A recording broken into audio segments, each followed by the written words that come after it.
Então, vamos lá, minha gente. Boa noite para todo mundo. Vamos começar a nossa aula sobre argumentação. E se eu não souber argumentar, tu vai aprender é hoje, na marra.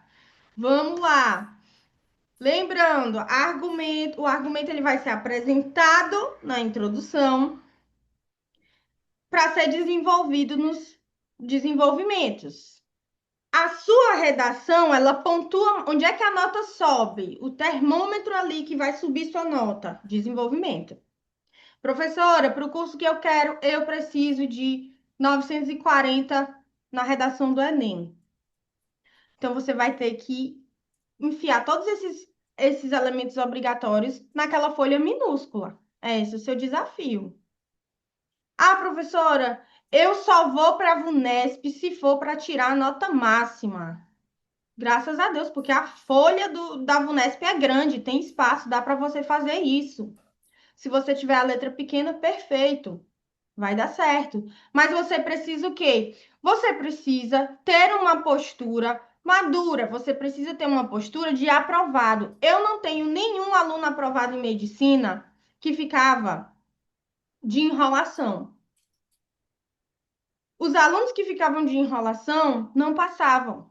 Então, eles eram obrigados a mudar a postura deles. Sabe por quê? Porque eu não vou mudar minha postura, não, minha gente. Eu trabalho desde 2017 com vestibular e sempre tenho resultados acima da média. Eu não vou mudar minha postura. Então, quem tem que mudar é quem? O aluno que está vacilando e não está sendo aprovado. Eu estou aprovando um monte de aluno. Eu vou mudar? Vou mudar, não. Quem tem que mudar é o aluno que não está sendo aprovado. Então, o que que acontece? Os alunos que eu tinha que ficavam muito de enrolação, não vou fazer assim, vou fazer do meu jeito. Ah, porque eu vi tantas pessoas falando na internet que tem que fazer diferente, que tem que fazer não sei o que, caindo em confusãozinha de internet. Gente, todo ano, vocês já sabem, todo ano o pessoal inventa um monte de fake news, de notícia maluca sobre o Enem. Ah, porque mudou a banca. Ah, porque mudou não sei o quê. Não mudou nada, tá tudo igual. Tá tudo igual. VUNESP continua igual, o FAM continua igual, Enem continua igual, FUVEST continua igual. FUVEST fez todo aquele burburinho dizendo que mudou, mas não mudou nada, tá igual. Então, o que você precisa entender? Você não precisa de uma ideia genial, você não precisa de um argumento com nome diferentão. Você só precisa conseguir defender o seu argumento. E você só vai conseguir fazer isso se você mesmo entender o argumento que você botou lá. Para isso, a gente vai começar aqui. Estejam com papel e caneta na mão para vocês anotarem esses argumentos, porque depois eu vou perguntar alguns temas e aí eu quero que vocês me digam lá, me respondam os argumentos de segurança, tá? Porque aqui eu vou ensinar para vocês e vou mostrar para vocês na hora que isso funciona, tá? Então vamos lá. Omissão governamental, não é segredo para ninguém, né? A gente já está acostumado a usar omissão governamental, né? É o nosso, assim, top um de argumentos de segurança. Por quê? Porque, gente, tudo vai ser culpa do Estado. Tudo passa pela a ação governamental, né? Então, qual que é o repertório transversal, né, que vai caber tanto com o seu argumento, né, de omissão governamental, quanto com os temas, né, que você vai abordar na sua redação. Eu tenho aí inúmeros repertórios relacionados à Constituição Federal. Eu tenho aí o contrato social, né, do Rousseau, que também vai dar certinho aqui com esse argumento. Então, percebam, eu tenho aqui omissão governamental como o principal argumento que você vai utilizar na sua redação. Então, anote ele. Não precisa ter medo de usar. Ai, professora, não vai ficar parecendo que é modelo pronto?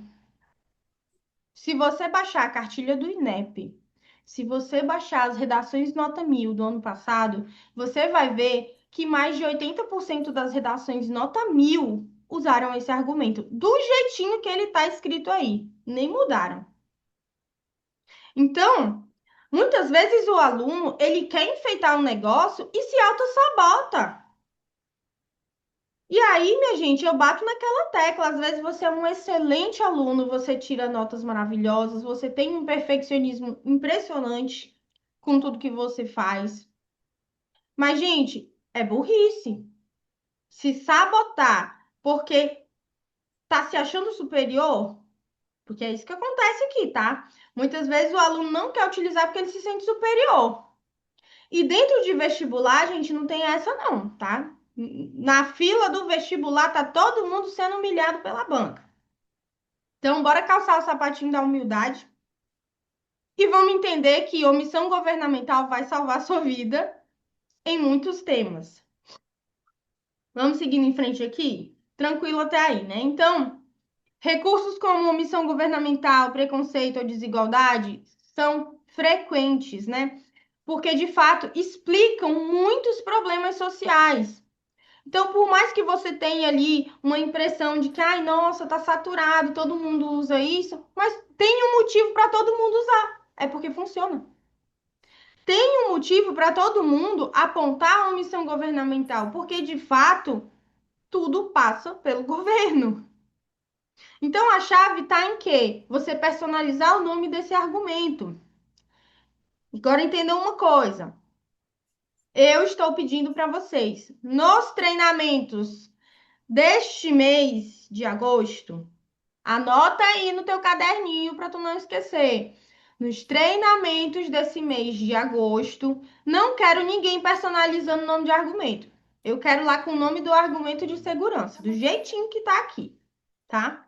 Por quê? Porque é um mês da gente estabilizar nota. É um mês de você dizer assim, professora, tô indo bem em todos os temas que eu estou fazendo, até os temas que eu tenho muita dificuldade. Tranquilo. Passou por isso, estabilizou nota? Beleza. Pode personalizar o nome do seu argumento para deixar ele mais bonitinho, para deixar ele mais a sua cara, para enfeitar mais a sua redação. Então, bora lá. Inclusão escolar de crianças autistas. Omissão governamental vai ser meu argumento. Então, o Estado ele é omisso em relação à inclusão. Tá. Quando eu quero personalizar esse meu argumento, eu vou dizer que o quê? A ausência de formação continuada dos professores, né? Por que que a ausência de formação continuada para professores? Porque não é o Estado que promove isso, é o Estado que promove a formação de professores. Então, eu vou falar lá, compromete o acolhimento desses estudantes. Percebam, eu estou usando omissão governamental do mesmo jeito, eu só mudei o nome, tá? O despreparo estrutural das escolas públicas, ó, estrutural das escolas públicas. Quem é que faz isso? A estrutura de escola pública, o governo, tá? E aí ele traz aqui, ó, o despreparo estrutural das escolas públicas revela negligência institucional diante das necessidades de alunos autistas. Tá vendo? Eu tô o tempo todo ali, ó, lá no meu, na minha introdução, eu vou colocar aqui é o quê? A ausência de formação continuada de professores. Mas lá no desenvolvimento, quando eu estiver desenvolvendo, eu vou sempre atribuir essa competência a quem? Ao Estado. Por quê? Porque eu estou falando de omissão governamental, só mudei o nome. Note que a ideia central ela permanece, mas o argumento ele ganha profundidade, conexão direta com o tema. Então, muitas vezes vocês estão tirando uns temas aí que não faz o menor sentido para colocar na redação de vocês e nem vocês conseguem defender lá no desenvolvimento, fica sem pé nem cabeça. Então, o que eu preciso que vocês entendam aqui é o seguinte: eu estou usando um argumento de segurança. Lá no dia da prova, você vai mudar o nome do argumento, mas você vai conseguir desenvolver com segurança, tá? Então, essa técnica ela é muito eficaz para demonstrar autoria, para demonstrar domínio de linguagem, para você aprofundar o tema, tá? Por quê? Porque quando você inventa um nome de argumento que nem você sabe o que que você está falando, chega lá no desenvolvimento, você só fica patinando no assunto, você não consegue explicar o problema, você não consegue apontar a consequência desse problema. E aí, minha gente, quando eu uso um argumento de segurança, ele já faz esse papel para mim. Ele já me dá ali, ó, eu já sei o que é omissão governamental, então fica muito mais fácil de eu explicar. Desigualdade social é o segundo argumento de segurança, anote no seu material. Desigualdade social ou concentração de renda. Vai ser sempre um dos dois, tá? É um problema ali que anda lado a lado, né? Então, nós temos aqui a concentração de renda, né, que acentua desigualdades e dificulta o acesso igualitário, né, a direitos básicos. Aqui eu tenho um repertório transversal. Se você ainda não tem repertório adequado para esse tipo de argumento, já estou aqui te dando de bandeja esse repertório transversal, né? Aqui, que é o capital do século XXI. A tecnologia como forma de reduzir diversas desigualdades. Gente, para quem assistiu a aula de ontem, sabe que isso daqui é um tema que parece fácil, mas é difícil. Por quê? Porque só tem palavras conhecidas. Olha só, tecnologia todo mundo sabe do que se trata. Reduzir diversas desigualdades. Todo mundo entende o que é isso. Agora, o que que esse tema quer de você? Que tipo de tecnologia? Que tipo de desigualdade? É um tema difícil? É o tipo de tema que o Enem gosta de cobrar. Ele bota um tema lá com a frase que parece ser a coisa mais fácil do mundo, você vai lá achando que vai lacrar e sai de lá arrasado. Porque você pensou que tinha feito uma redação incrível, quando você vai ver a nota, você fica decepcionado, né? Então, o que que acontece aqui? Eu vou usar como argumento de segurança a desigualdade social ou a concentração de renda. Então, eu venho aqui para uma versão personalizada, só para mostrar para vocês a minha versão personalizada, para vocês verem como isso fica bonito na redação. Não fica parecendo que você usou o modelo pronto. Não fica parecendo que você tá usando uma linguagem saturada, repetitiva. Não fica, fica tranquilo. A exclusão digital em regiões de baixa renda reflete como a tecnologia ainda está. Tem alguém com o áudio ligado, eu acho. Como ela ainda está distante de parte significativa da população brasileira. Olha só, falei que exclusão digital, estou ligando ali a tecnologia. Quando eu falo de exclusão, eu já estou tirando alguém aí de alguma camada, eu estou tirando e deixando desigual. Já não é um acesso igualitário. Tem alguém sendo excluído. E aí depois eu falo, né? Parte significativa da população brasileira. Ou seja, se é a maioria que está aí é, com essa exclusão digital, tem uma desigualdade e tem alguma elite envolvida nisso, né? Porque quem tem acesso a essa internet é favorecido. A disparidade no acesso, olha só, disparidade, desigualdade, tá? Só mudei realmente ali o campo semântico. A disparidade no acesso a ferramentas digitais entre escolas públicas e privadas ampliam as distâncias educacionais e sociais entre estudantes. A ideia central permanece, mas o argumento ganha profundidade, percebam, tá? Desigualdade social. Terceiro argumento de segurança, lacuna educacional, tá?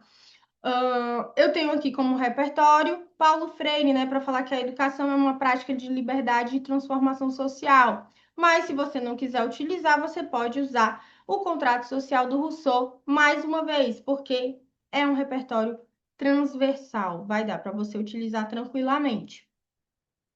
O empreendedorismo por necessidade e os desafios estruturais do desemprego no Brasil. Olha só, tema difícil, né? E eu preciso de uma aplicação ali prática para esse tema. Então, eu vou falar de lacuna educacional. Escolhi falar de lacuna educacional. A ausência de políticas educacionais que promovam a formação técnica e empreendedora adequada para jovens e adultos contribui para que muitos brasileiros recorram ao empreendedorismo por necessidade, diante da falta de oportunidades formais de emprego. Olha só, a ausência de políticas educacionais. Eu estou falando exatamente a mesma coisa que lacuna educacional. Que a mesma coisa que falta de educação. A diferença é que, se você colocar na sua redação lá, tal coisa acontece por causa da falta de educação, a sua nota no critério, né, na competência de linguagem, vai ser 120, vai ser lá embaixo. Se você usa lacuna educacional, a sua nota já sobe ali para 120, porque significa que você tem um domínio maior de linguagem. Agora, quando você traz a ausência de políticas educacionais, a sua linguagem, ela já vai disputar a nota máxima dentro do critério. Porque percebam, é o uso excelente da linguagem. Bom não é o mesmo que ótimo e não é o mesmo que excelente. Tem uma grande diferença de nota aí, tá? Dentro do Enem, geralmente essa diferença de nota é de 40 pontos, tá? Então, muito cuidado.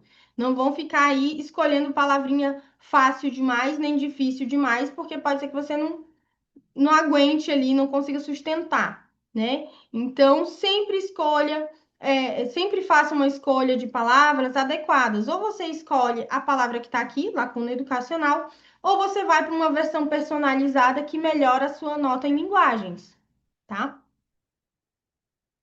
Quarto argumento de segurança: legado histórico e herança colonial. Um dos dois aqui você pode utilizar. Como repertório transversal, nós temos, né, Lilia Schwartz, e temos Gilberto Freire também, né, sobre a formação do Brasil. Pode utilizar esses repertórios, né, para ilustrar o seu argumento.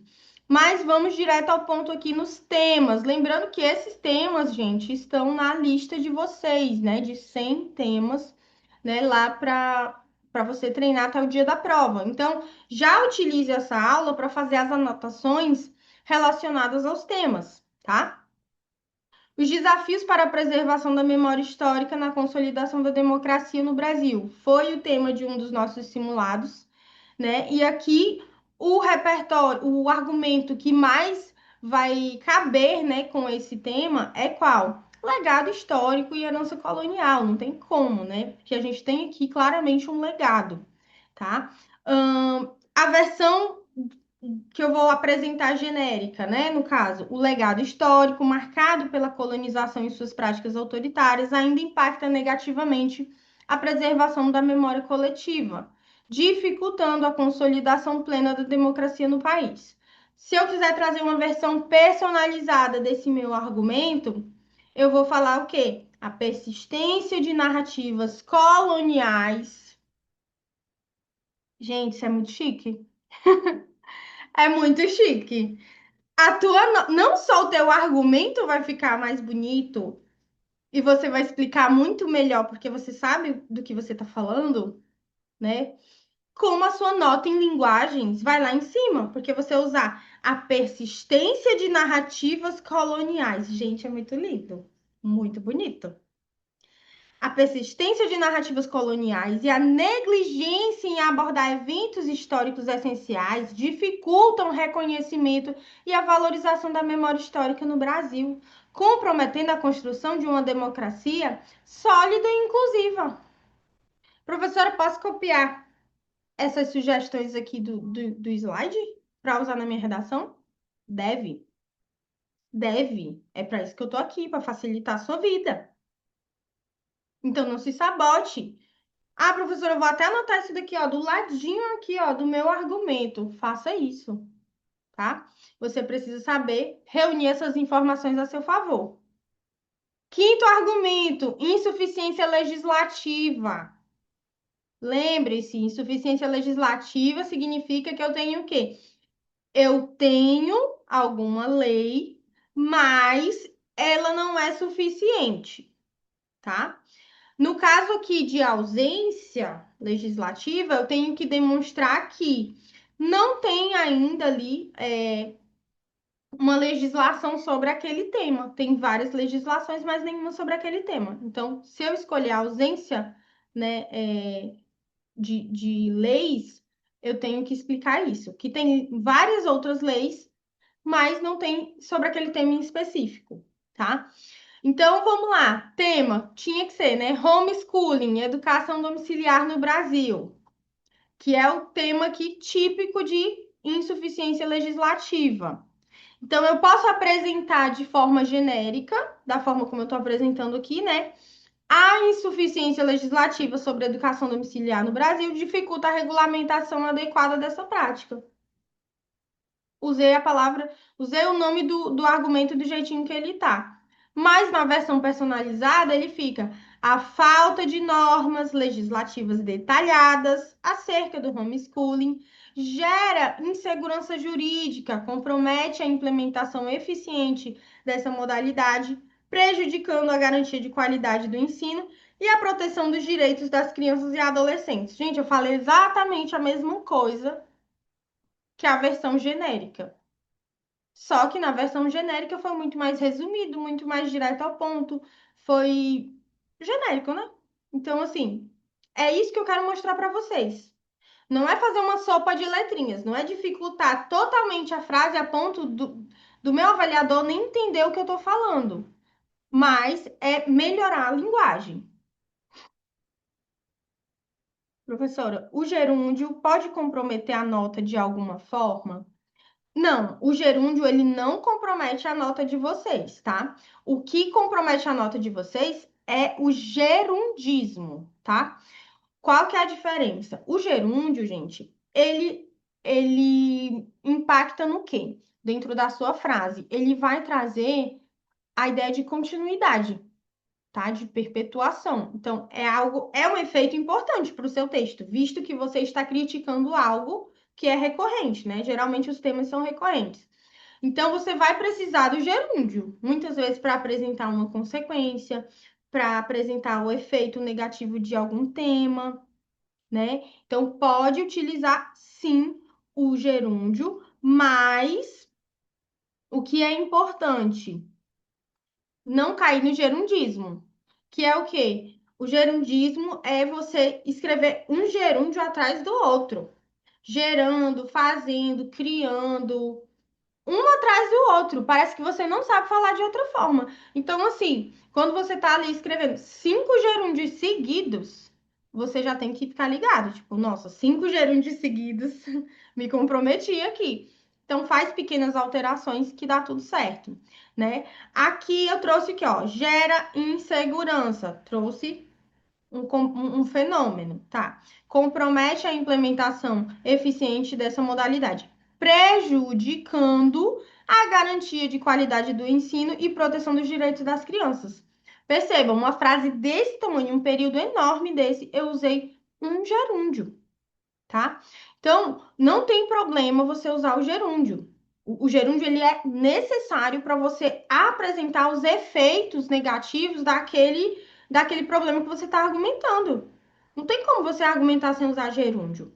Mas o gerundismo, que é um gerúndio atrás do outro, esse sim é problemático e você vai perder ponto na competência gramatical. Influência midiática, sexto argumento de segurança, tá? A mídia, gente, ela molda as percepções, então ela pode reforçar estereótipos ou pode desinformar a população. Então, o que é importante aqui? A gente entender o seguinte: a influência midiática, apresentação genérica sobre o nosso tema, como a dinâmica de engajamento das redes sociais tem influenciado a radicalização de jovens e a violência em ambientes escolares. Perceba, tema grande, complexo e que exige um posicionamento do aluno, porque é uma pergunta. Então, eu tenho aqui a influência midiática das redes sociais, contribui para a radicalização e comportamentos agressivos entre jovens, afetando, olha meu gerúndio, afetando o convívio em ambientes escolares. Essa é a forma genérica. Vamos dar uma personalizada só para ver como vai ficar? A dinâmica midiática, eu sei que você vai anotar essa do lado do seu argumento de segurança. Por quê? Porque é muito bonito, né? É muito chique. É muito chique. A dinâmica midiática das plataformas digitais intensifica a propagação de mensagens radicais e narrativas inflamadas, moldando, meu gerúndio novamente, o comportamento dos jovens e estimulando, mais um gerúndio, atitudes violentas que se refletem no aumento dos conflitos dentro das escolas. Porque lembra que o meu tema está perguntando sobre ambientes escolares? Percebam? Fica muito mais bonito o texto, fica muito mais elaborado. Dúvida aqui do Gabriel. Eu só estou confuso se essa apresentação de argumentos é para os desenvolvimentos ou para a introdução. Não, essa apresentação de argumentos aqui que eu estou mostrando para vocês é uma excelente pergunta, inclusive, isso daí, tá, Gabriel? Obrigado. Olha só, na introdução, você pode apresentar como a influência midiática. Isso acontece devido à influência midiática. Ou você pode apresentar, isso acontece devido à dinâmica midiática das plataformas. Lá na introdução. Aqui eu estou só desenvolvendo o argumento, porque vocês não vão ter que desenvolver o argumento. Vocês vão ter que explicar o argumento, lembra? É isso que eu bato na tecla com vocês. Vocês estão me entendendo? Põe aí no chat para eu saber que vocês estão entendendo. É isso que eu bato na tecla com vocês, porque muitas vezes vocês dão um nome para um argumento lá na introdução, quando chega no desenvolvimento, vocês não estão explicando nada, nem vocês sabem o que vocês estão explicando, nem faz sentido. Então, aqui eu estou mostrando para vocês o nome do argumento e a explicação dele, para ficar mais fácil de vocês entenderem. Então, vamos lá, o nome aqui do argumento, influência midiática. Também pode usar no tópico frasal, claro.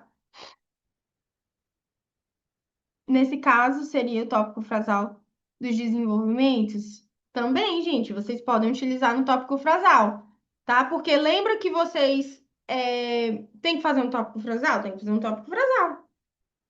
Então, você pode colocar isso no tópico frasal ou pode, além do tópico frasal, explicar ele, desenvolver esse argumento lá embaixo, na explicação do argumento, tá?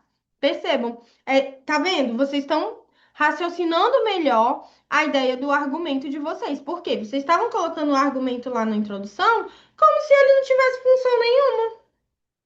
Só que vocês esqueciam que uma coisa que também eu tô percebendo nas correções, que às vezes vocês fazem. Vocês colocam um nome, vamos supor, a influência midiática. Vocês colocam a influência midiática lá na introdução.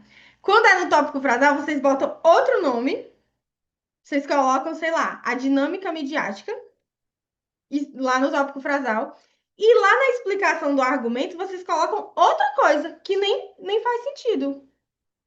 Então, vocês têm que lembrar o seguinte: onde é que o seu argumento vai aparecer? Vai aparecer na introdução, vai aparecer no tópico frasal, né? Porque você está ali explicando a lógica do seu argumento no tópico frasal. E depois você vai explicar esse seu argumento depois do repertório, lembra? Lembram? O teu argumento vai aparecer em todas essas vezes. Então você precisa o quê? Entender que argumento é esse que você está defendendo. Tá? Por isso que a nota de vocês às vezes cai muito na argumentação, porque vocês jogam ali um nome qualquer como argumento que nem faz sentido e vocês nem sabem explicar. Então, aqui eu tô dando o nome do argumento e uma forma personalizada de explicar ele. Que você pode sim, você pode adaptar ali para o tópico frasal, você pode utilizar lá na introdução, né? Você pode explicar esse argumento, essa lógica, né? Isso daqui é para ajudar vocês a desenvolverem o texto de vocês, tá? Então, tá ficando mais fácil de entender aí, gente? Coloquem aí no chat. Tá ficando mais fácil de entender? Porque a ideia é realmente essa. Trazer para vocês uma visão global, integral da argumentação de vocês, que muitas vezes vocês colocam ali como se fosse orégano na pizza. Ah, não tem finalidade nenhuma, é só para dar um cheirinho de pizza.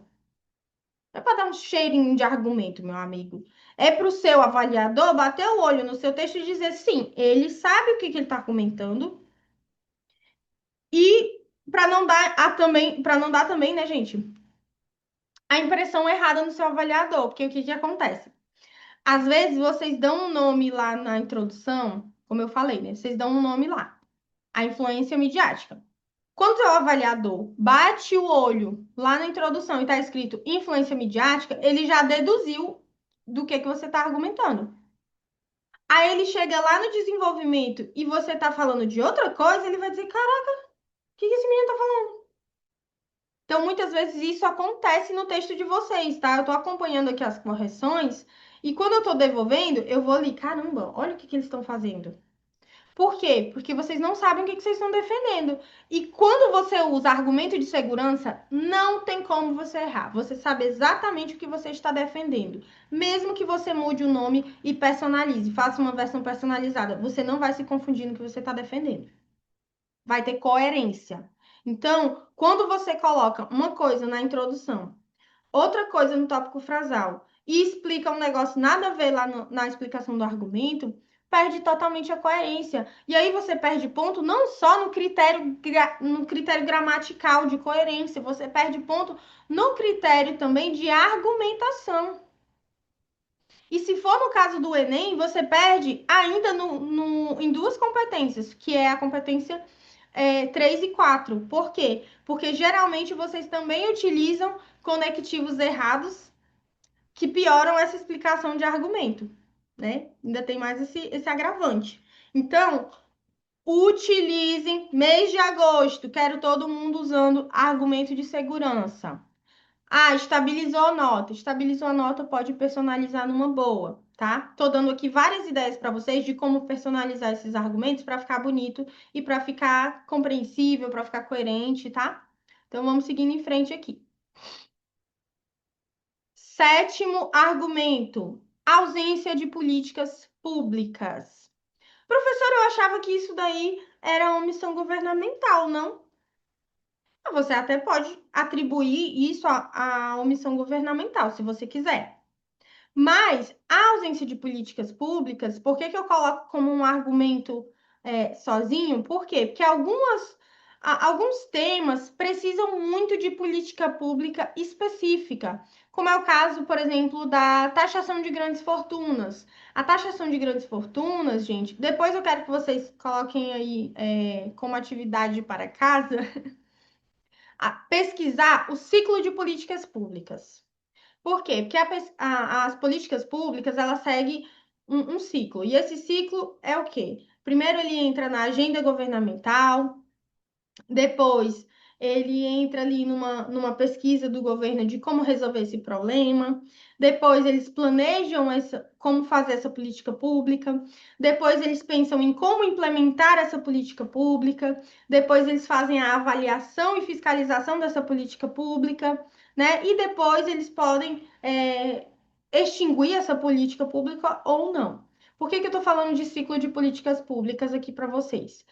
Primeiro, para amadurecer o raciocínio de vocês, porque vocês já estão tudo velho, já estão tudo grande e não sabem o que é política pública. Me poupe, depois vocês vão me agradecer por não ficar falando abobrinha aí na rua, nem na internet. E aí, por que que a política pública é importante de vocês entenderem, tá? A política pública, gente, ela não surge do nada, tem que ter uma demanda.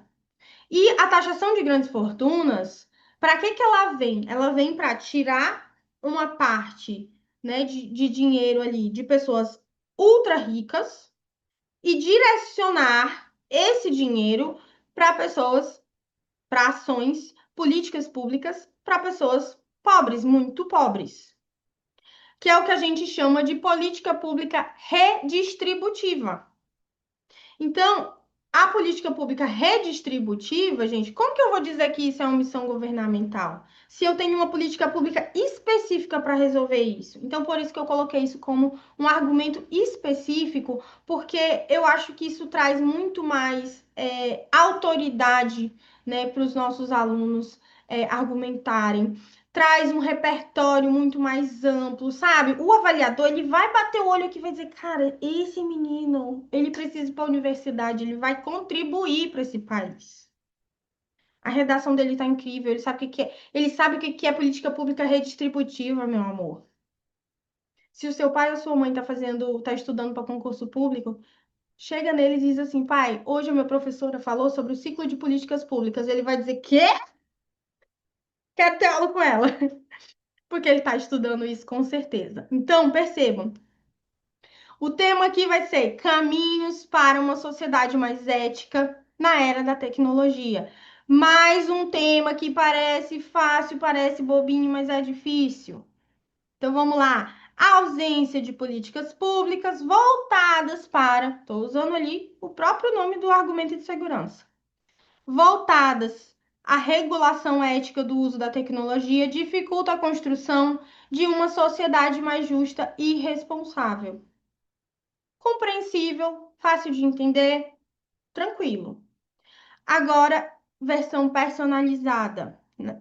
A inexistência, olha só, a inexistência de marcos regulatórios e diretrizes institucionais. Professora, mas isso daqui nem é do mesmo campo semântico de política pública. Não é do mesmo campo semântico, mas marcos regulatórios é um tipo de política pública, né? Quando eu crio o marco da internet, quando eu crio o marco regulatório do esporte, o marco regulatório das apostas esportivas, eu estou criando uma política pública de regulação, tá? Então, percebam, eu estou dando aqui profundidade ao meu argumento. Então, coloque aí do ladinho do argumento de segurança esse nome muito mais bonito, muito mais personalizado, para você melhorar o seu texto na redação e a sua argumentação.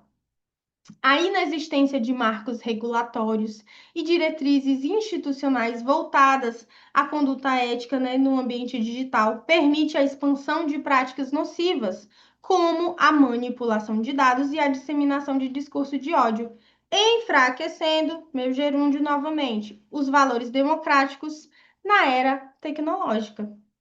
Tranquilo? Bonito esse argumento. Vocês gostaram desse argumento? Ele é muito bom. Ele é muito profundo.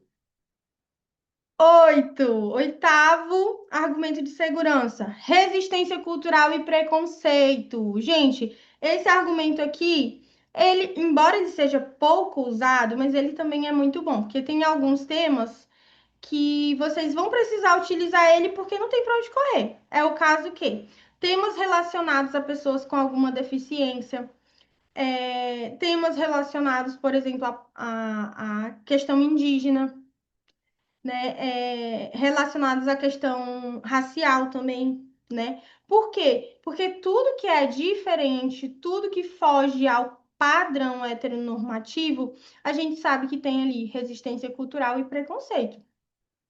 Então, muitas vezes não tem para onde tu fugir. É esse o argumento que você tem que usar. Se você usar qualquer outro, você está sendo, você está se sabotando. Uma coisa importante que eu quero falar para vocês também sobre a argumentação.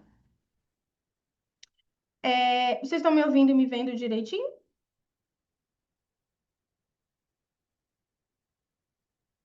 Muito bem.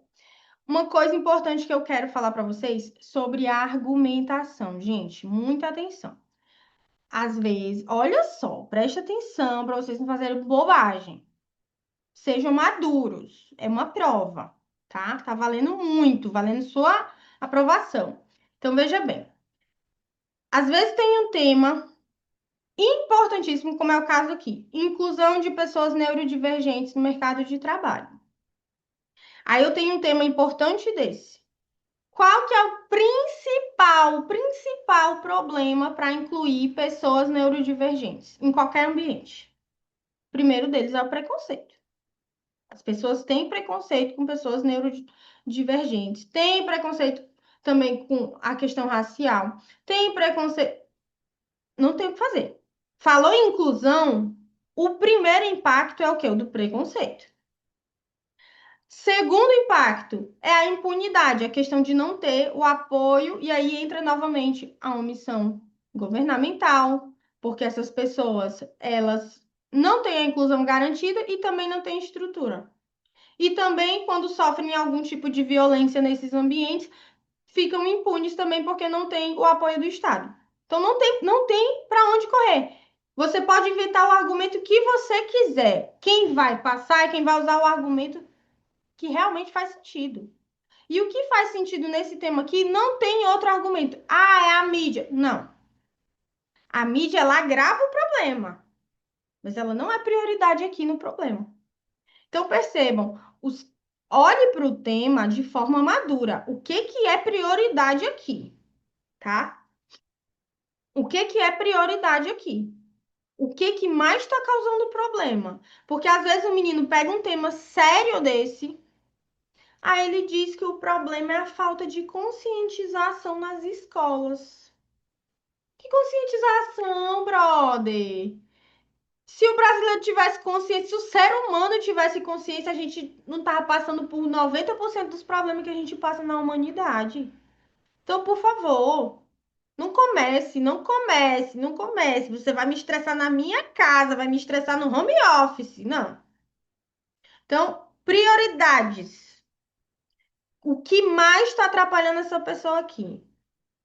O que mais está atrapalhando ela é o preconceito e a falta de estrutura. Então, não tem que pensar em outro argumento, não. Aqui é omissão governamental e preconceito. Acabou. Não viaja, não viaja. Tá, vamos lá. O preconceito contra pessoas neurodivergentes dificulta a plena inclusão desses indivíduos no ambiente profissional. Usei aí o nome do jeito que tá do meu argumento. Mas eu posso usar a permanência de estigmas sociais. Oh, que bonito! A permanência de estigmas sociais, olha só, mesmo campo semântico, significa a mesma coisa, preconceito. E a cultura organizacional excludente reforçam preconceitos sociais e, enfim, você vai lá explicando o restante do seu argumento. Vocês estão vendo como fica muito mais bonito, mais profundo, mais elaborado, mostra mais autoridade sobre o tema e ainda de quebra melhora a sua nota na linguagem. Muito mais interessante, tá? Nono argumento de segurança. Individualismo e hiperconexão. Argumento bom para você usar sobre os temas. Quem vai fazer aí o ERJ, quem vai fazer FUVEST, quem vai fazer Unifesp, quem pega aí muitos temas subjetivos, né? Temas sobre tecnologia, também entra muito esse argumento aqui, tá? Individualismo e hiperconexão.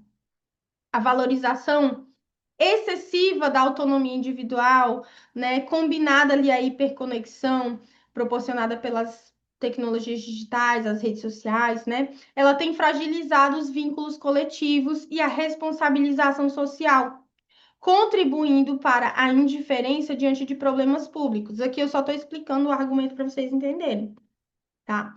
E aí eu tenho aqui dois repertórios, né, transversais excelentes que ilustram muito bem esse fenômeno, né, desse argumento.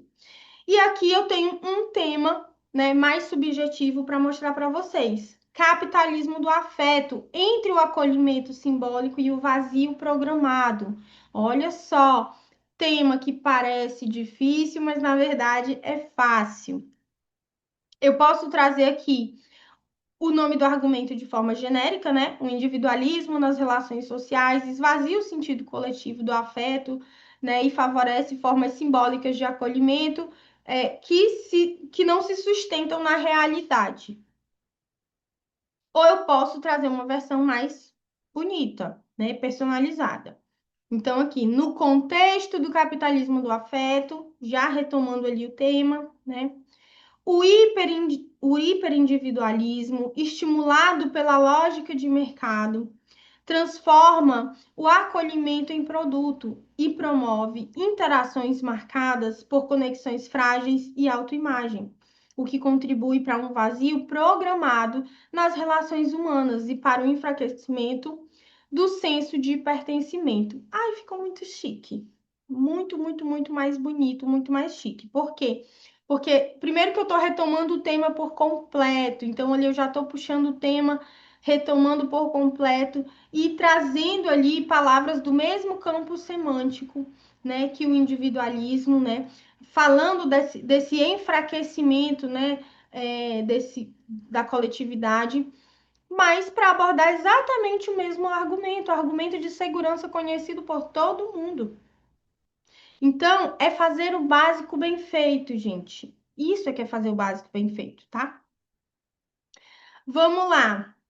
Fragilidade na formação familiar e ausência, né, de parentalidade positiva. Gente, argumento muito bom para abordar, né, os comportamentos de adolescentes, porque tem caído muito tema, né, sobre questão de comportamental. E como é que você fala de comportamental sem falar do núcleo familiar, né?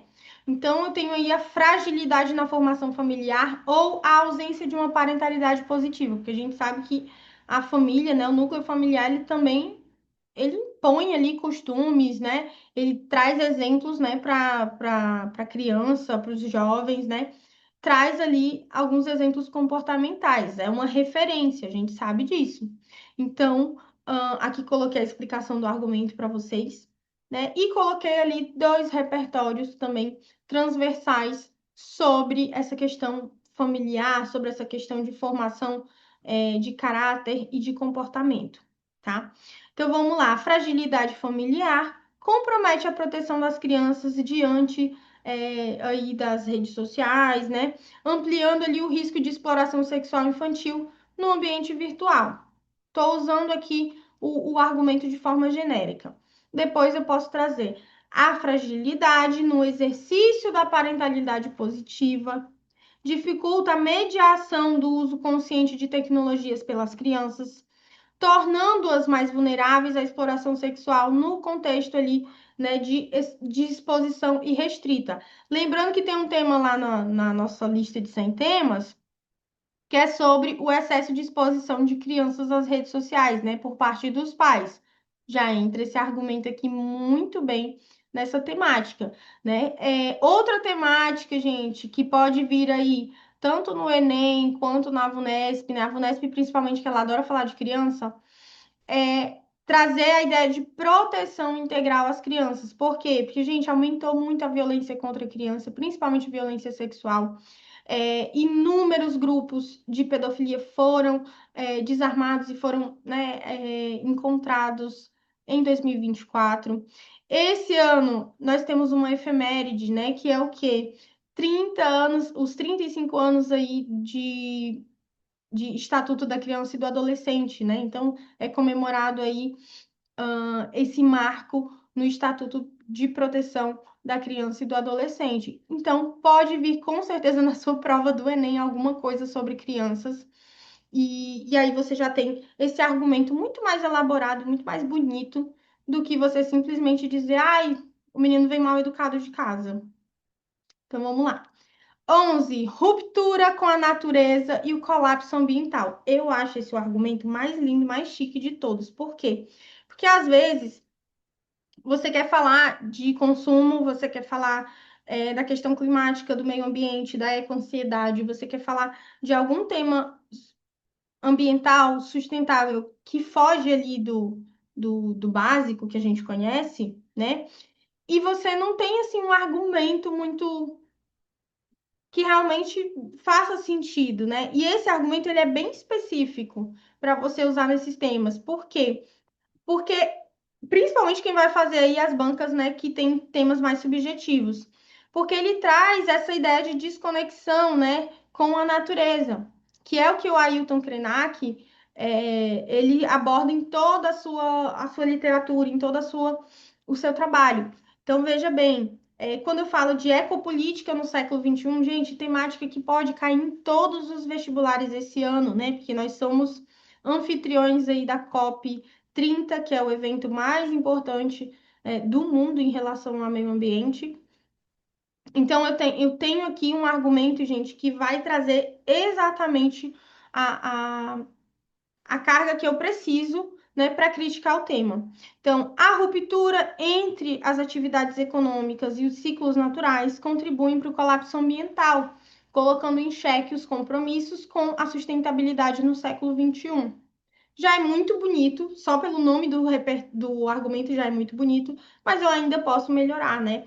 Na ecopolítica contemporânea, a lógica de exploração ilimitada dos recursos naturais, né, orientado ali pelos interesses econômicos imediatistas, rompe o equilíbrio ecológico e acelera o processo de colapso ambiental, tornando a sustentabilidade um limite sistematicamente ignorado. Então, percebam, falei a mesma coisa, só dei uma elaborada nele, tá? É o mesmo argumento, é o mesmo sentido de argumentação, de explicação, só que mais elaborado. Dúvidas até aí, minha gente? Vocês estão conseguindo entender? 12. Racismo estrutural como continuidade da escravidão. O racismo estrutural como continuidade da escravidão, gente, já traz aí por si só a lógica, né? O impacto do crescimento de grupos supremacistas na convivência democrática brasileira. Gente, tema pesado, pesa o clima isso daqui. Se isso daqui cai numa prova, gente, meu Deus do céu. Isso aqui pesa o clima mesmo. Por quê? Porque não é só você falar de racismo estrutural, é você, em pleno 2025, escrever uma redação explicando o porquê de você ter grupos supremacistas a essa altura do campeonato. Então, ali, o racismo estrutural, o legado da escravidão, perpetua desigualdades, né? E traz ali o surgimento, o ressurgimento, na verdade, de grupos supremacistas que ameaçam a convivência democrática no Brasil. Como que eu vou personalizar isso? O ressurgimento de grupos supremacistas reforça estruturas racistas históricas que descendem diretamente do sistema escravista, aprofundando a exclusão social e fragilizando os pilares da democracia ao promover a intolerância e a segregação. Gente, no Brasil, diversos grupos supremacistas, neonazistas estão surgindo, né?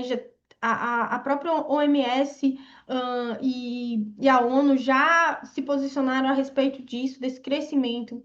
Alguns países, inclusive na Alemanha, gente, o crescimento, né, de grupos supremacistas nas eleições, né, desse ano chamaram a atenção, né, por ser justamente na Alemanha. Então, percebam, nós temos aqui um tema super atual, contemporâneo, pode cair na sua prova VUNESP, pode cair na sua prova da UERJ, pode cair na sua prova FUVEST. Então, assim, muita atenção. Esse tema aqui, você vai pesar o clima, vai ter um monte de candidato que não vai nem saber o que falar sobre ele, e você vai estar mais do que preparado para falar desse racismo estrutural como continuidade da escravidão. Por quê? Porque é inadmissível, gente, que um tema como esse, que grupos como esses se criem no Brasil. Hiperestimulação, estamos acabando. Hiperestimulação digital e aumento de transtornos mentais. Vocês estão anotando, né? Aumento de transtornos mentais. Gente, argumento novo. Por quê? Porque nós temos problemas novos surgindo, né, no Brasil e no mundo, e que precisam de argumentos novos porque ganham contornos novos, né? No caso aqui, a hiperestimulação digital e o aumento de transtornos mentais é devido ao quê? O brain rot, o excesso de tecnologia também. Então, vamos lá. O uso excessivo de tecnologias digitais. Para quem foi mal aí no tema lá do Brain Rot, porque eu fiquei impressionada. Eu achava que vocês iam arrasar no tema do Brain Rot, né? Para falar de declínio cognitivo, excesso de redes sociais. Eu achava que vocês iam arrasar nesse tema.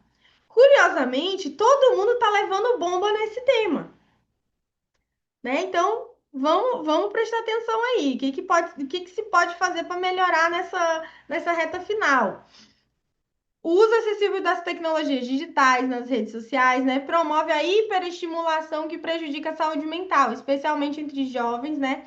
E ali trazendo o aumento de casos de ansiedade e depressão. Tô só explicando o que é a hiperestimulação, tá? Então vamos lá. Poderia trazer aqui como tema o tema do Brain Rot? Poderia, mas seria muito óbvio. Então, eu estou trazendo para vocês um tema diferente, para vocês verem como é aplicado esse argumento, tá? Também trouxe aqui repertório transversal sobre esse argumento. Muito importante, gente, porque tem muito tema caindo sobre isso nos vestibulares e as pessoas ainda não têm argumento para isso, tá? Porque aqui no caso, como é que você vai falar de omissão governamental por si só? Você até pode botar a culpa no governo e dizer que precisa de regulação, né? No caso, por exemplo, do uso excessivo nas escolas, né? Como foi proibido o uso de celular. Tá, mas se o menino quiser usar o celular por 18 horas seguidas em casa, o governo vai fazer o quê? Não tem o que fazer. Então, aqui você tem um argumento específico para esse fenômeno que é contemporâneo, tá? E tem repertório, Geração Dopamina, inclusive, recomendo, se você ainda não leu esse livro, faça uma forcinha e leia, viu? Porque é a geração que você está incluída nesse momento. Então, vamos lá. Temática: cirurgias plásticas na adolescência, entre a busca pela qualidade de vida e ali ceder o padrão estético exposto pelas mídias. A hiperestimulação digital contribui para o aumento de transtornos mentais na adolescência, influenciando a busca precoce por cirurgias plásticas. A gente sabe que tem isso, né, gente? Tem esse estímulo, tem esse incentivo, né? Tem o excesso de exposição, gente, das pessoas. O que mais tem, gente, é ali no TikTok, no Instagram, as pessoas falando tour pelo meu corpo depois da lipo. Tem essas coisas na internet. Então, como que você vai abordar isso? Você vai dizer que é culpa do governo? A gente precisa de um argumento que faça sentido. Então, eu tenho ali a hiperestimulação digital, né, que traz ali o aumento de transtornos mentais relacionados a isso, a essa hiperexposição também. Ah, eu posso usar isso daqui também naquele tema das crianças que são muito expostas? Também pode, tá? A hiperestimulação digital intensificada pelas redes sociais alimenta a insatisfação corporal e a ansiedade entre adolescentes, levando muitos a recorrerem a cirurgias plásticas como forma de alcançar um ideal estético, em meio a um contexto de hiperestimulação digital que agrava transtornos mentais. Dá para responsabilizar a família? Dá. Dá para responsabilizar a família também. O que se pode responsabilizar aqui no caso? A família, gente, é em relação à mediação, né? Porque a família muitas vezes não media o uso dessas redes sociais, não media, por exemplo, a questão das cirurgias plásticas, né? Tem muitos pais que até incentivam, né? Aí o governo entra onde? Lá na proposta de intervenção. Tu pode dizer que o governo pode proibir cirurgias plásticas para menores de idade. As que têm caráter, no caso, estético, né? Porque às vezes a pessoa precisa de uma cirurgia plástica quando é criança e não é por estética, é por necessidade. Então você pode sim estabelecer a culpa do governo lá na proposta de intervenção, no caso do Enem. Agora, fica difícil você trazer que a culpa é do governo no desenvolvimento, porque você quer que o governo faça o quê? Entre na casa da VTube e arranque ela de lá e leve ela para academia? Não vai dar, meu amor. Não é por aí. Então, não tem como. Esquecimento histórico e risco ao regime democrático. Também argumentozinho específico ali para algumas temáticas. Por quê? Porque tem surgido novos problemas relacionados a isso, né? A questão histórica, o esquecimento, né? Ali, a temática da verdade. Quem vai fazer o ERG também? Esse argumento aqui você vai precisar para falar em Hamlet. Então, quem vai fazer o ERG também precisa disso daqui. Quem vai fazer Enem também precisa desse argumento. Por quê? Porque tem uma grande chance aí de cair sobre a questão da memória histórica, né? Nós tivemos vários marcos esse ano a respeito de memória histórica, de comissão da verdade. Então, é importante você ter esse argumento na ponta da língua. Você falou do privilégio epistêmico na UERJ, né? Isso mesmo, para a UERJ. Gente, o privilégio epistêmico é quem conta, né, a narrativa. Então, quem vence a narrativa. Então, quem conta primeiro, geralmente, vamos dar um exemplo aqui de privilégio epistêmico, que você pode colocar também como argumento. Privilégio epistêmico. Gente, Portugal até hoje conta o quê? Que descobriu o Brasil, né? Que teve ali que nos revolucionou, né? E a gente sabe que a gente não foi descoberto, que a gente já estava aqui, né? Nós tínhamos pessoas aqui. Então, percebam, quem quem ganha a narrativa? Geralmente, quem conta é quem vence, né? Então, é o privilégio epistêmico. É a quem você atribui, né, o prêmio de verdade absoluta, né? Então, aqui entra também outros assuntos, né? Por exemplo, regimes autoritários, né? O que para muitos é chamado de ditadura militar, outros chamam de revolução militar. Então, percebam, de- é o privilégio de quem fala, de quem conta essa narrativa, né? Então, muitas vezes, o privilégio epistêmico, ele é resultado, gente, desse esquecimento histórico, né? Desse desconhecimento, gente, com o regime democrático, tá? Então, eu trouxe aqui como repertório também para vocês alguns historiadores para falar do apagamento dos fatos históricos, né? Trouxe também o filme, né? Ainda Estou Aqui, que precisa nem falar, vocês cansaram de ver isso na internet. Temos material sobre isso específico, né? Sobre esse filme. E aí, o esquecimento histórico sobre as raízes da escravidão contribui para a naturalização de práticas abusivas no mercado de trabalho. Mais uma vez, eu poderia trazer aqui, para abordar esse argumento, eu poderia trazer o tema do nosso simulado, que foi sobre a questão da memória histórica, mas eu queria trazer para vocês uma perspectiva diferente. Trabalho escravo contemporâneo, que vocês estão cansados de saber que esse tema aqui vive repetindo na VUNESP e vive repetindo no Enem. Então, por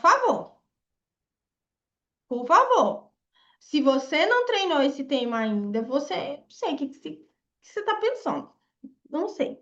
Então, eu trouxe aqui uma outra perspectiva, né?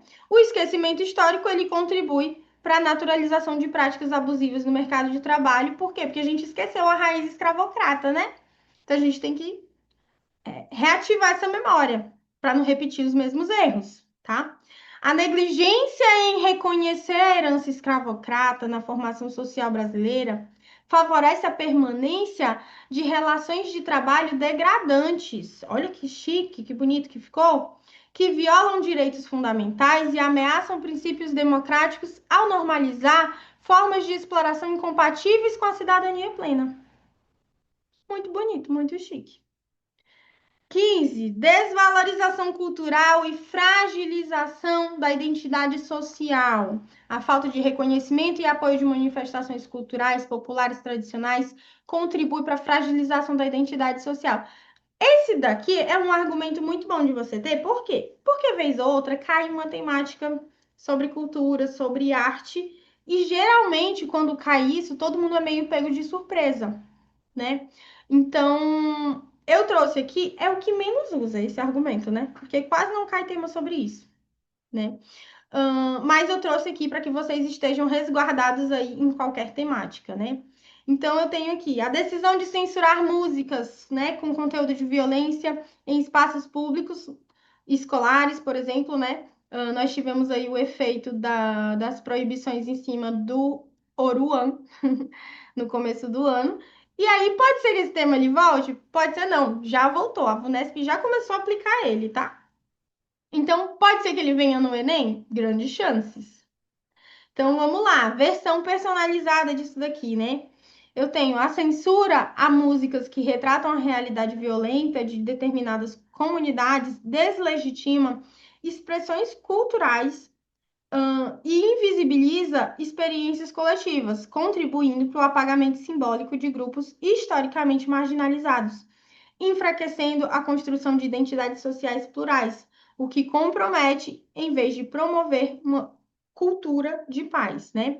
Então, assim, no lugar de eu estar resolvendo o problema, eu estou comprometendo a construção de identidade, porque eu estou querendo apagar essas vivências, né, gente? Lembrando que Oruan e outros MCs, outros rappers, outras pessoas, eles falam sobre a realidade de muitas periferias. Não dá para você negar isso, tá? Então, eu não posso apagar essa vivência, não tem como eu fazer isso. O que eu posso é tentar modificar ali o contexto para que essas reproduções elas se modifiquem também, tá? Então, aqui eu tenho a questão da desvalorização cultural relacionada à música e a fragilização da identidade social. As pessoas, elas querem, elas, na verdade, as pessoas que proíbem esse tipo de música, né, que censuram esse tipo de conteúdo, gente, elas querem ver as pessoas cantando bossa nova. Mas a gente esquece que o Brasil não é bossa nova, né? A gente tem que lembrar que não é por aí, não é bem por aí. Entende? E quando eu proíbo um determinado tipo de música, gente, um determinado estilo musical, eu estou abrindo precedente para proibir outras coisas, tá, gente? Vamos lembrar disso, por favor, para a gente ter um pouco de equilíbrio na nossa redação, para a gente não ficar tomando decisões por impulso também, tá? Por quê? Porque às vezes a gente não. Eu não gosto do estilo de música do Oruan, mas nem por isso eu vou querer censurar. Por quê? Eu gosto de ouvir minhas toadas. Se algum dia vier um político e implicar com as toadas do Caprichoso, eu vou fazer o que na minha vida? Vou fazer o quê? Não tem o que fazer. Então, vamos pra cima? Vamos lá. Vamos lá, vamos lá. Coloquem aí no chat, preparados? Anotaram? Anotaram todos os argumentos? Coloquem no chat para mim.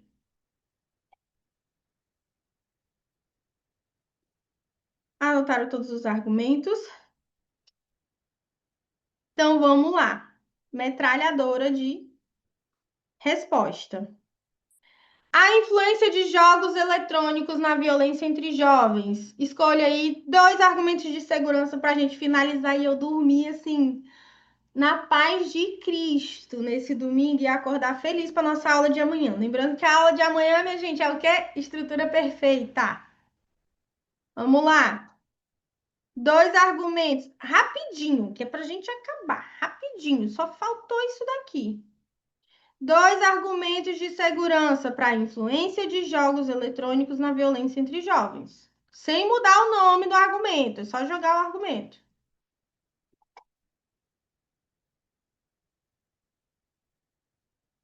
Perfeito.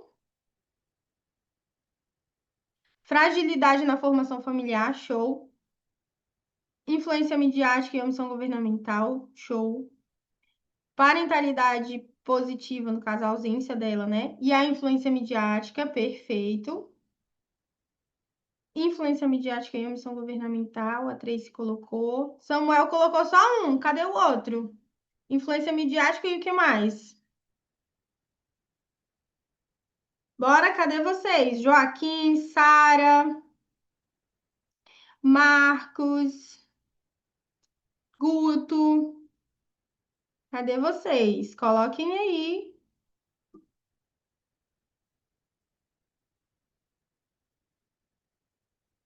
Influência midiática e fragilidade na formação familiar.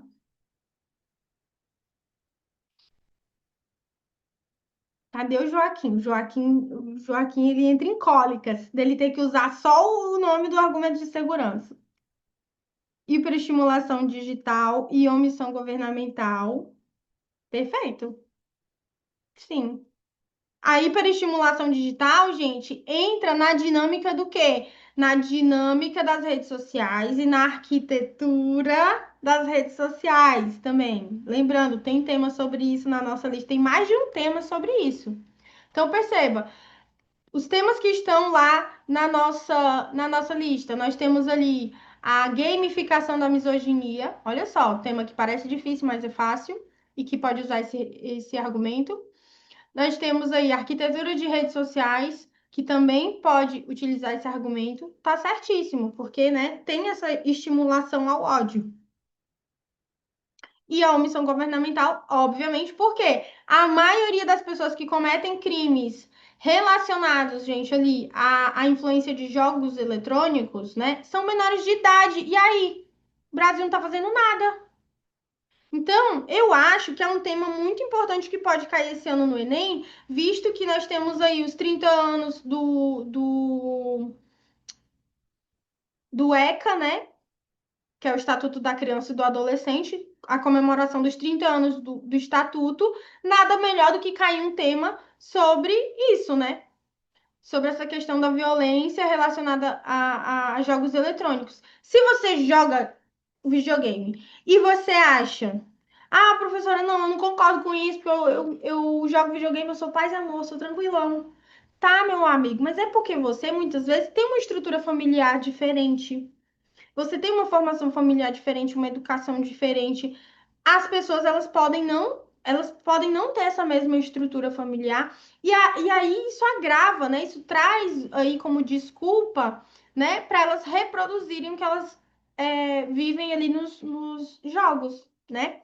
Como foi o caso daquele menino de 14 anos que arquitetou junto com a namorada em um jogo online o assassinato de toda a sua família. Ele assassinou toda a família dele e ela presenciou tudo no jogo online. Então, gente, não tem como você tapar o sol com a peneira.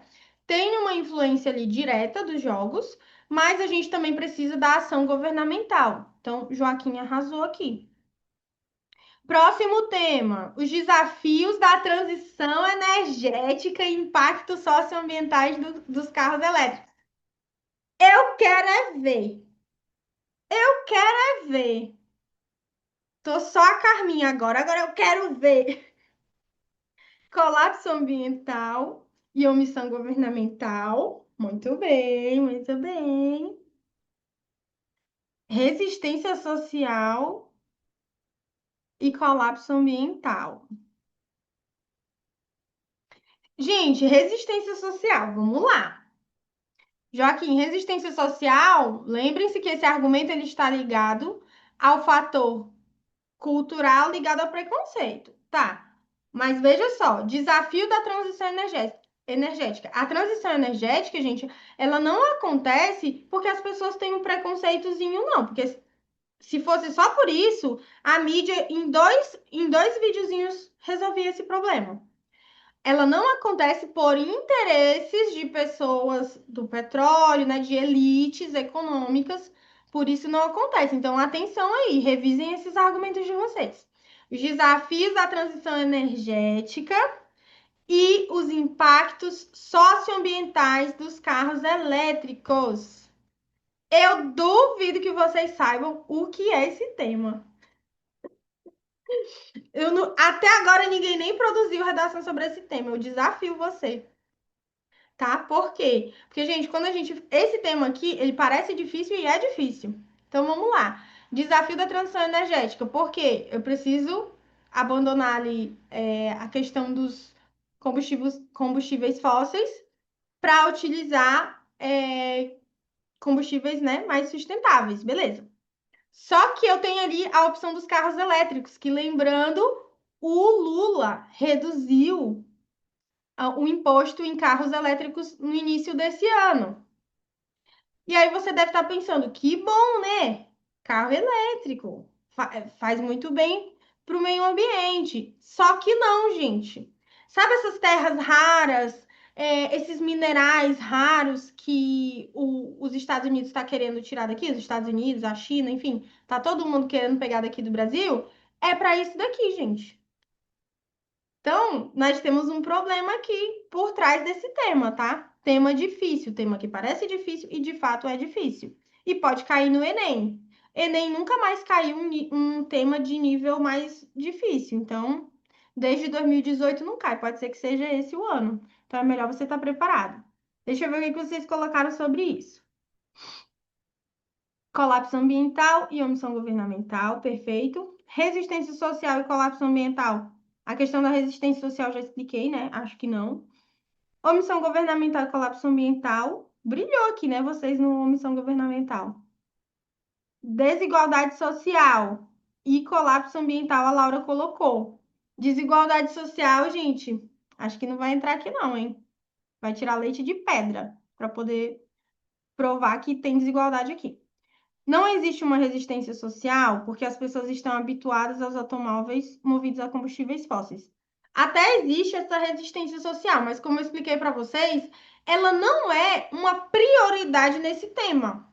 Não é o motivo maior para a transição energética acontecer. O maior motivo, lembre-se que eu falei para vocês, prioridade na argumentação.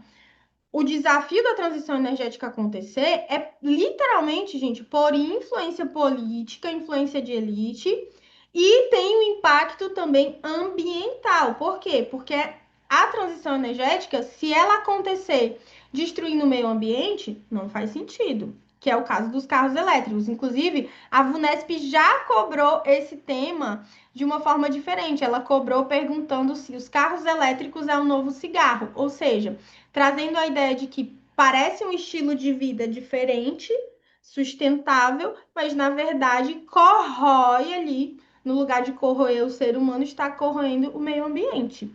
Muita atenção, que esse tema aqui é difícil. Então, o que eu utilizaria aqui para esse tema?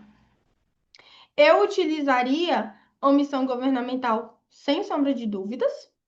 E a questão, gente, da concentração ali, né, de renda, os interesses políticos das elites, tá? Eu entraria nisso daqui. Por quê? Não sei se vocês viram que eu compartilhei lá nos stories do Instagram que um rapaz que desenvolveu um combustível feito de plásticos, microplásticos e tal, ele tá desaparecido. E aí tem várias pessoas falando que quem desapareceu com ele, quem tá perseguindo esse rapaz, né, o inventor desse combustível, são grandes empresas ligadas ao petróleo. Gente, é muito dinheiro que circula em relação a combustíveis fósseis. Então, vocês têm que entender que não é uma coisa fácil você fazer uma transição energética no país, tá? Tem muita influência aí, muito dinheiro. Então, cuidado com a prioridade de argumentação que vocês vão escolher. Eu pensei em desigualdade porque nem todo mundo tem condição de arcar com carros e a concentração de renda ou algo parecido. Não, eu entendi o sentido. Eu entendi o sentido que vocês usaram, da questão dos carros elétricos, né? Das pessoas não terem dinheiro para isso, e também a questão da resistência cultural por estarem adaptadas a usarem os carros comuns, né? Mas muita atenção, o que eu falei para vocês sobre prioridade de argumentação, tá? Para não ficar parecendo que é só balela, que é só um negocinho de qualquer jeito, que vocês estão botando lá na argumentação, tá? Tem que defender isso direitinho. Mas vocês conseguiriam sim, gente, pegar uma boa argumentação, uma nota, né, boa com a argumentação, se utilizassem o que vocês utilizaram aí. Veja bem, um tema desse, vocês de cara apresentaram dois argumentos. Por mais que não fosse o melhor argumento do mundo, mas vocês apresentaram dois argumentos. É isso que eu quero. Vocês estão resolvendo o problema de vocês, tá? É melhor do que não ter argumento nenhum. Prejuízos psicossociais da obesidade no Brasil. Vamos lá, bem rapidinho. Esse tema é muito fácil. Muito fácil, muito fácil, muito fácil.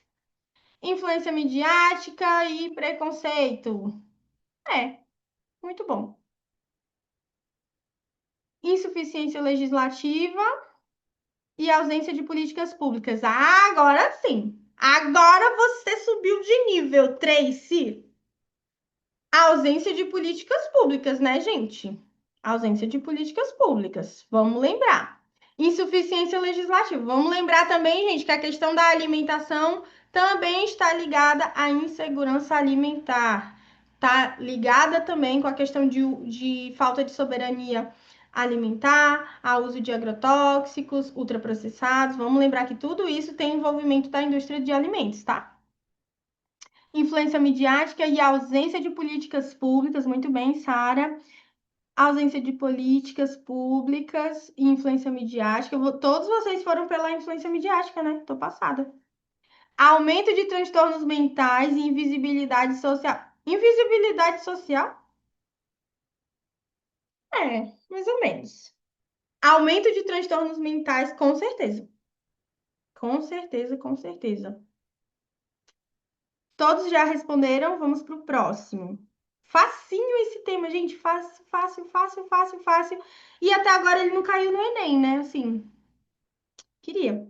O papel das políticas públicas na redução. Gente, isso daqui é um projeto que acabou de tramitar ali pelo Congresso, tá tramitando pelo Congresso, tá? Então, assim, a última vez que eu falei de um projeto que estava tramitando no Congresso, caiu exatamente ele lá na prova do Enem. Então, assim, o papel das políticas públicas na redução da letalidade infanto-juvenil no Brasil. Inclusive, o governo federal ontem lançou uma campanha sobre isso daqui, sobre a questão de letalidade infanto-juvenil no Brasil, tá? Porque o número de jovens mortos é muito grande. Qual que é o argumento aqui? Para fechar. Percebam, peguei tema fácil, médio e difícil. Argumentos de segurança aqui para vocês. O papel das políticas públicas na redução. Quem assistiu a aula de ontem vai saber o que fazer aqui. Por quê? Porque esse daqui é um tema genérico que você vai lá, ele está sem direção, e aí você tem que fazer o quê? Com a técnica que nós aplicamos na aula de ontem, você vai direcionar ele. Então, aqui eu colocaria qual o papel das políticas públicas, ou qual o desafio, né, ali das políticas públicas na redução da letalidade infanto-juvenil no Brasil. Desigualdade social, vamos ver aqui. Gabriel colocou desigualdade social e ineficácia legislativa. Desigualdade social, com certeza. Ineficácia legislativa? É. Mas aí tu ia ter que tirar uma boa explicação aqui, né, para isso. Legado histórico e omissão governamental. O legado histórico eu acho complicado, né? Legado histórico aqui vai ser difícil você explicar esse argumento. Cuidado para vocês não ficar tirando leite de pedra. Lembra? Prioridade, prioridade. Gente, por que que um monte de jovens morrem no Brasil? Insegurança é a principal delas, né? Se não é pela insegurança, né? Ou pela mão da polícia, enfim, que vai gerar a mesma insegurança e tal, a violência urbana, né? É relacionado a suicídio, é relacionado a transtornos mentais, coisas desse tipo. Por que que isso acontece? Omissão governamental, ausência governamental, o Guto colocou aqui, e desigualdade social. Desigualdade social, com certeza, gente. Racismo estrutural e omissão governamental. Agora a Laura subiu o nível. É isso aí mesmo, gente. Porque quem é que mais morre no Brasil? Jovem. É o povo da periferia, povo preto, minha gente. Insuficiência legislativa e ausência de políticas públicas. Lembrando que o próprio tema ele vai falar de políticas públicas, então você vai ter que veja como é importante vocês terem esse argumento específico. Estudem, pesquisem lá. Eu quero que vocês coloquem lá no grupo para mim, tá? Atividade para casa. Coloquem lá no grupo para mim o que é que vocês coloquem lá. Ciclo de políticas públicas. Fulano já colocou, não interessa. Eu quero todo mundo colocando lá. Ciclo de políticas públicas lá no grupo para eu ver. O que que é ciclo de políticas públicas? Quais as fases? O ciclo da política pública. Eu quero que todo mundo coloque lá no grupo para mim depois. Por quê?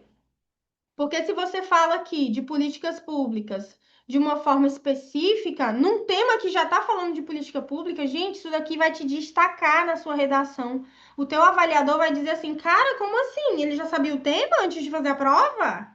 Sabe? É outro nível. A ausência de políticas públicas, realmente, né, de prevenção ali, de redução da letalidade infanto-juvenil. Que políticas públicas poderiam ser essa? A política pública de regulação. Gente, as câmeras, né, de monitoramento no uniforme dos policiais é uma política pública, tá? Para prevenir ou para reduzir a letalidade em operações policiais, tá? E tem a desigualdade, obviamente, né? Por quê?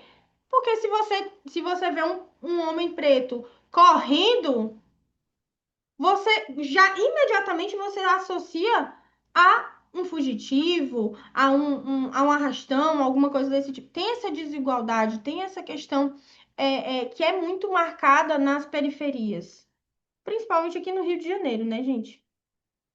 Joaquim foi para outro nível aqui, né? Insuficiência legislativa e ausência de políticas públicas. Joaquim, só cuidado para você não falar de insuficiência legislativa e política pública, porque vai desaguar no mesmo mar, né? A política pública ela é feita onde? No legislativo também. Desigualdade social e insuficiência Legislativa, ótimo. Cuidado com a combinação de argumentos de vocês, porque a política pública ela é decidida no executivo e no legislativo. E aí, se você coloca os dois argumentos iguais, parece que você está falando a mesma coisa. Só cuidado com isso, tá? Mas vocês arrasaram. Arrasaram. Tema difícil, tá? Tema que parece difícil, de fato é difícil.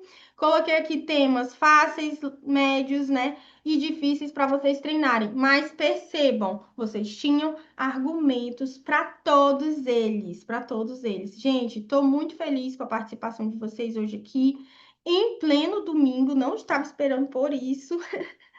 Mas muito obrigada pela participação de vocês, tá? Eu fico muito feliz que vocês estejam realmente perseverando, né, em relação a, ao treino de vocês, né? Nessa reta final é muito importante que a gente tenha esse posicionamento nessa reta final, para não ficar de mimimi, para não ficar, porque não vou estudar, não vou fazer simulado, não vou fazer não sei o quê. Não dá, gente. Acabou as férias, acabou a brincadeira. Acabou. São 100 dias para a prova. Então apertem os cintos, porque a lapada vai ser seca, meus amigos. E tá chegando a nossa próxima rodada de simulados ao vivo, né? Então tô aqui só mesmo como a arauto do apocalipse. É só isso. Tá chegando o Enem, tá chegando prova Vunesp. Conto com vocês, não larguem minha mão, que amanhã nós temos mais aula ao vivo, estrutura perfeita. Nossas aulas acabam ao vivo acabam na quarta-feira e na quarta-feira, gente, nós vamos ter o quê? A aula mapa da prova, que é para revisar todos esses temas possíveis de cair na sua prova e chegar todo mundo com um temazinho assim, ó, fresquinho na cabeça, né? Se cair alguns desses temas nas provas de vocês, vai ser muito incrível, porque vocês vão estar preparados e muito tranquilos para fazer essa prova, tá? Um cheiro e bom domingo para vocês, bom descanso.